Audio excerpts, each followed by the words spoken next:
मागच्या अनेक वर्षापासून गोदेगावमध्ये जे काही भ्रष्टाचार चालू आणि गावाच्या विविध चुकीच्या कामाच्या विरोधामध्ये अक्षयभाई शिंदे यांनी उपोषण सुरू केलं. हे उपोषण एवढं कडक होतं, अक्षरशः तिसरा दिवस संपत आला, त्यांनी पाण्याचा घोटसुद्धा त्या ठिकाणी घेतला नाही.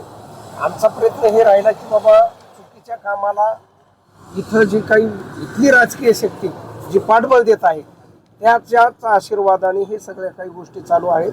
आज या ठिकाणी रविवार असून सुद्धा त्या ठिकाणी शिवसाहेबांनी एक पत्र काढलं आणि त्या पत्राच्या अनुषंगानं आजचं उपोषण स्थगित करून 19 तारखेला त्यांची सुनावणी त्यांच्या दालनामध्ये ठेवलेली आहे.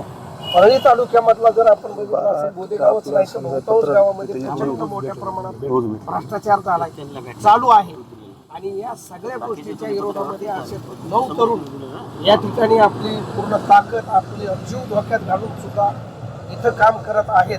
अशा तरुणांना कुठंतरी आपण योग्य सल्ला किंवा उभारी किंवा ऊर्जा देण्यासाठी आपलं काहीतरी जे कर्तव्य ते पार पडताना अक्षय शिंदेच्या पाठीमागे आम्ही सगळे सोबत आहोत. कुठल्याही लढाईसाठी आम्ही सगळे योग्य सल्ला यांना नक्कीच देऊ. इथं ही प्रस्थापित व्यवस्था प्रचंड माजलेली आहे आणि या माजलेल्या व्यवस्थेला सत्ता पैसा सर्व आहे यांच्याकडं आणि या व्यवस्थेला आम्हाला नक्कीच पायदळी तुडवावं लागेल.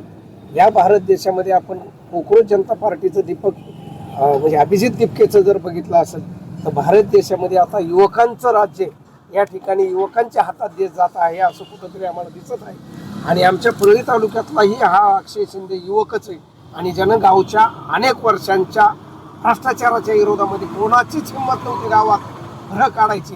मागच्या 7-8 महिन्यापासून कागदपत्री सगळं पाठपुरावा करून आज या ठिकाणी उपोषणाला बसले आहेत. या उभरत्या नेतृत्वाला ऊर्जा देण्याचे हे पुरं शुद्ध भावनेने आज आम्ही सगळे परळी तालुक्यातले त्यांच्या सोबत आहोत आणि त्याचाच एक भाग म्हणून या त्यांच्या उपोषणाला आम्ही पाठिंबा दिला आणि पुढंही 19 तारखेला सुनावणी आहे.